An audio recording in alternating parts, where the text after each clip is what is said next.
All right, NAI football fans, this is Cory Thorpe with the NAIAFBALL live show, powered by AdCraft Custom Apparel and Merch, your custom apparel, merch, and uniform experts since 1974. I see our boys over in Clinton doing a lot of work on the old web stores here over the last few days. If you want to have a web store that meets your needs and gets a little bit of money for your team in the process, give our friends over at AdCraft a call, and they will take care of you. Well, ladies and gents, we had a great week of flag football coverage Monday through Friday last week. So let's get to the getting. Let's take a look at some of these scores.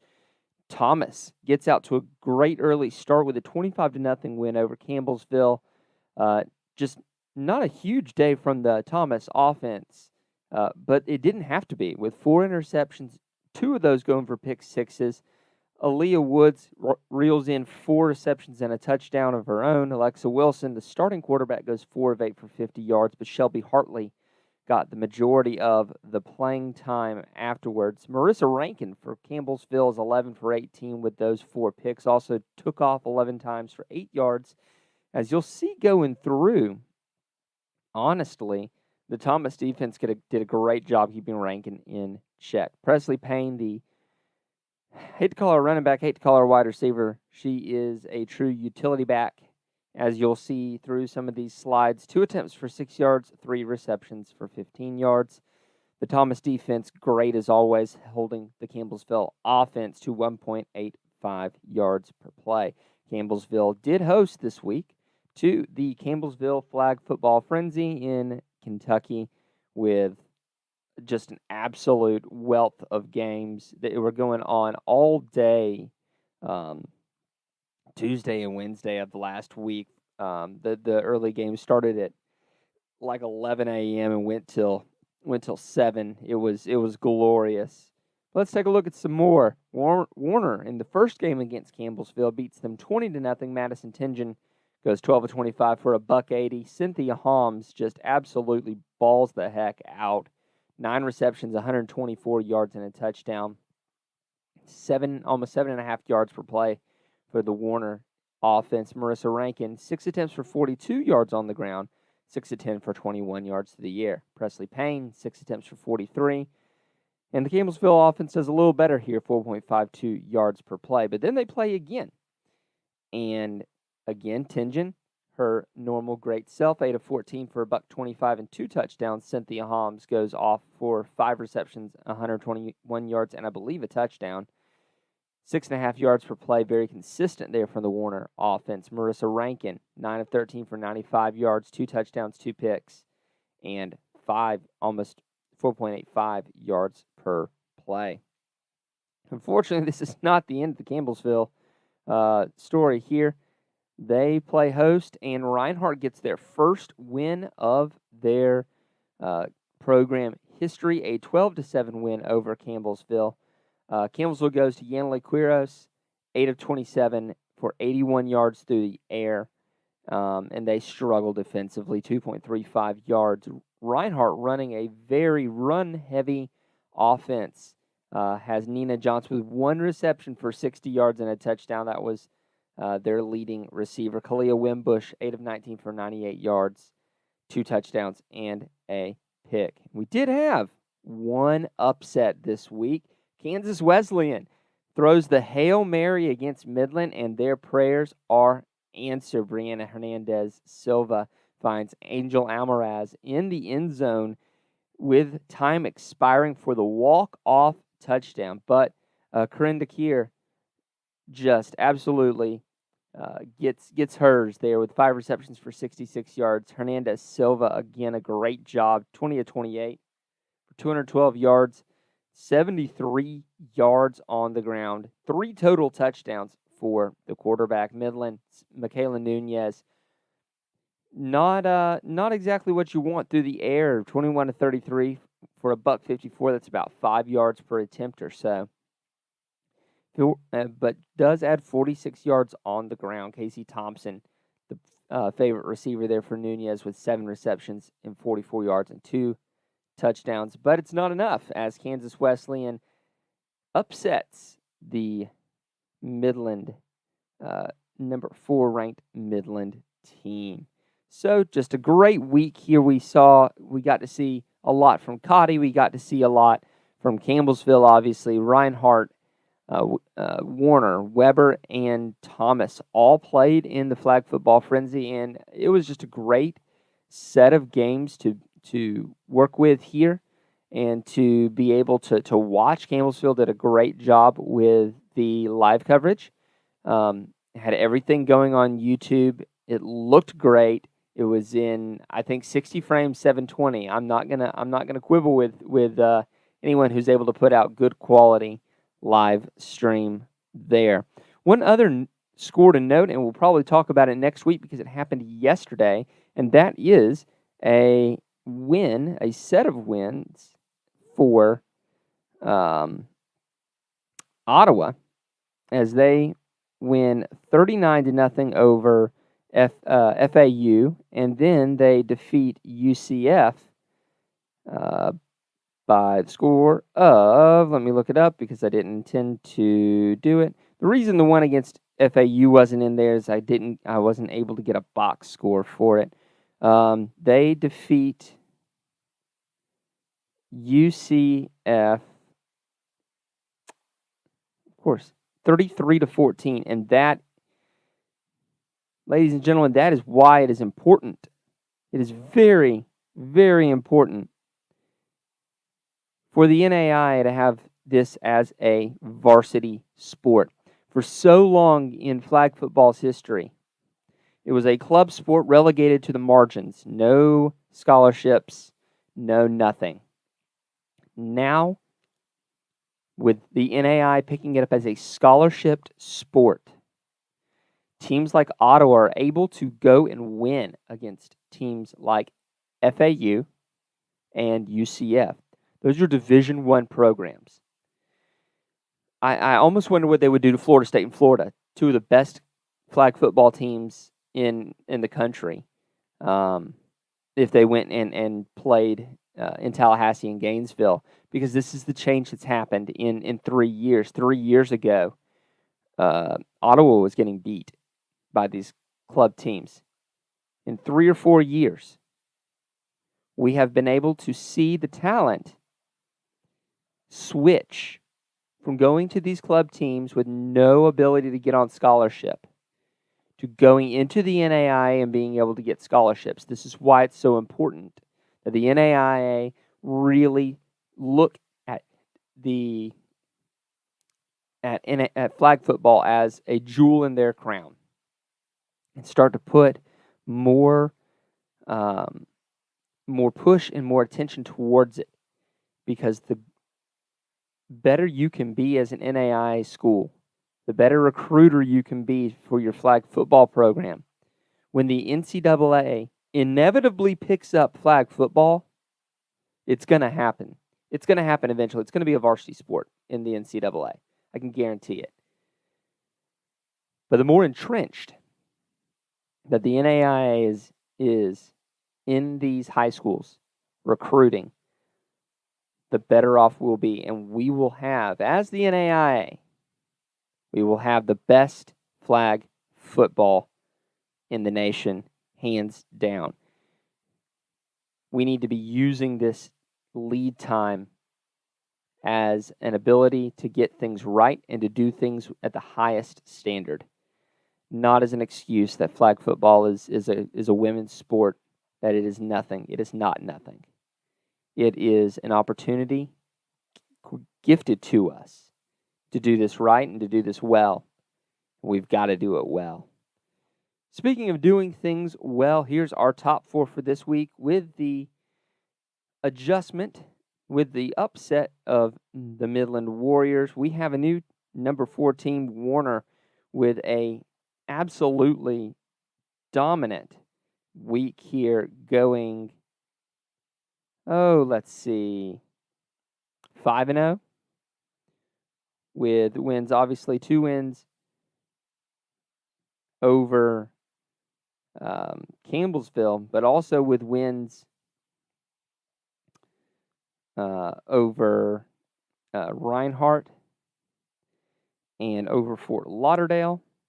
Really did get it done this week on the field, as well as Tecate, a 39-0 win over Tecate. Warner, very deserving of that number 4 spot. The rest stays the same. Might not stay the same next week. We're going to have to see. But we'll have more after this commercial break on the NAIAFBALL live show. We'll be right back. So you want to create and sell custom merch for your team or business. That's exciting, but where do you begin? How much inventory should you order? How do you distribute orders? AdCraft has your answers. Streamline the way you offer custom merch by utilizing our risk-free web store service. We ship directly to each customer, and we have the fastest turnaround in the game. Raise funds for your team or get merch to your employees and patrons. Contact AdCraft today, and let's bring your merch to life. And that is God's honest truth. They are the best in the business. We've used them twice now and absolutely would not go with anyone else at this point. They are the GOATs.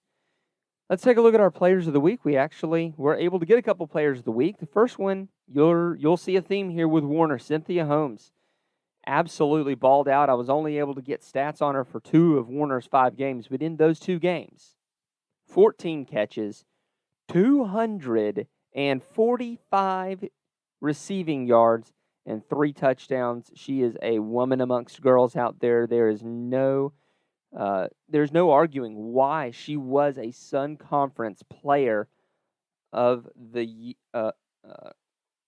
All Sun Conference Player of the Year. I don't know if she was the All Conference Player of the Year, but she was in the All Conference team last season.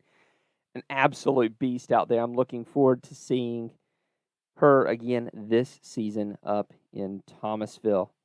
On the defensive side, Britt Delva right here is just really she is the just kind of the showpiece here for the rest of the Thomas defense. She gets 3 pulls, a pick 6, and a forced fumble, but this is really just to epitomize that Thomas team who against Campbellsville had those 4 interceptions, 2 returned for touchdowns, and a thorough dismantling of just about every team they played this week. Looking at last week, that Thomas defense allowed 13 points across 5 ball games. An absolute brilliant showing from the Thomas defense. That's a 25-0 win against Campbellsville, a 39-0 win against Reinhardt, in which Reinhardt, I believe, had something like 6 yards of total offense. A 38-6 win against Cotty, a 47-7 win against JUCO Florida Gateway College, and a 39-0 win over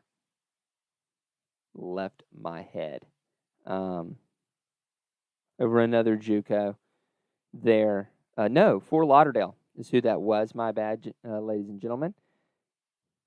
13 points in 5 ball games. That Thomas defense, if I could give it to every one of them, I would. Just an absolutely brilliant performance from the girls there. So let's talk about what we've got coming up this week. You heard me tease a little earlier that it was going to be an absolutely stocked week. Obviously, we've already gotten off to a great start with Ottawa playing and beating UCF. On Wednesday, we've got a couple of KCAC matchups. Midland versus playing at Bethel, and Cotty playing host to St. Mary. Also, Midland goes and will play Heston also on Wednesday. We've got a couple of games on the 23rd. We've got Kaiser getting back on the road here as they play host to number 4 Warner. So that is a top 4 matchup here among Kaiser and Warner, and just going to be a great game. St. Thomas also gets back going, playing Fort Lauderdale. On Friday, we have Thomas traveling down to the Sunshine State to play at Weber, and then turning around the next day and playing number 4 Warner That's just going to be another fantastic game. Warner playing half of the top 4 this week. Also on Saturday, we have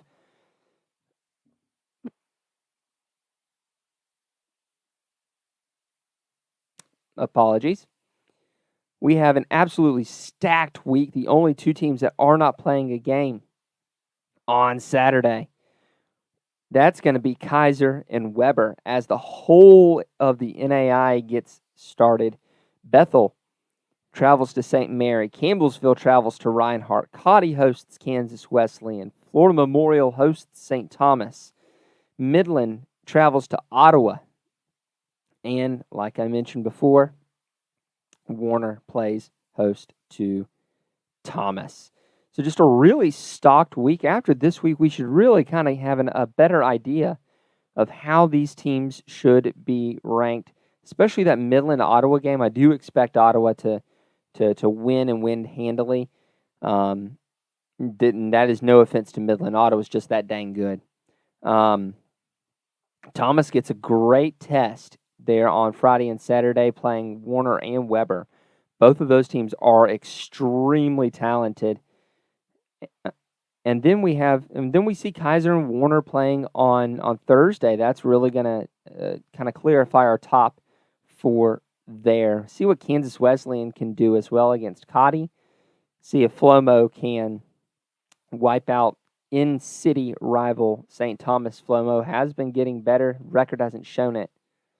And in the independent league, Reinhardt and Campbellsville play. While that doesn't seem like a lot between 2 teams with 2 wins, well, it is. As Reinhardt has a 1-0 independent record, Campbellsville 0-2 in independent play. We'll have to see what these 2 teams can do here. But it's just going to be a stock-jammed week of flag football, especially Saturday. So keep your eye locked on our Twitter feed as we go there. And then let's talk about our patrons, the guys and gals who make this engine go, that keep us going, that pay the bills, keep the lights on. It's going to be DSU Cone, Darren, Bob Boone, Roger Meyer, Jeremy Vobble, Shirley Labella, Fred Christensen, Alex Garcia, Jerry Quickle, Ace Wellen, Marty Seabolt, Justin Cobb, Nick Ryan, Hayden Ferrigno, Kyle Gregory, Tyler Pierce, Justin Hoffman, Steve Speakman, Brian Shake, Julian Shager, Nate Soapbeer, Stephen Cutler, Julie Lout, Tim Burrow, Dale Norton, and Nathan Moore. Thank you so much to those guys and gals for their support. It means the world to us. And before we go, let's take a look and see if there are any comments here on the YouTube page. Wait a little bit here to see if anyone wants to have a shout out or anything like that. Just put your comment there and I will see if we've got anything. Yeah, I'm very excited about the week to come, honestly. It's going to be a great week of flag football to kind of sate our appetites for the men's game in the fall. The girls do a great job. That's why I say that the NAI needs to make sure that they are holding up flag football as a crown jewel. With the NFL's backing, this is going to be good no matter what happens. And, so we just need to get ahead of the game and make sure that we are making the best use of our time here before the NCAA is able to get their paws in on it. Well, seeing no comments there, just keep your eyes on our Twitter feed for more NAI football coverage and catch us here every Monday night at 7 p.m. to see the results of last week's action, and also keep your eyes on the podcasts for all the coach interviews this offseason. But for John Cooper, I am Cory Thorpe, and we will see y'all next week.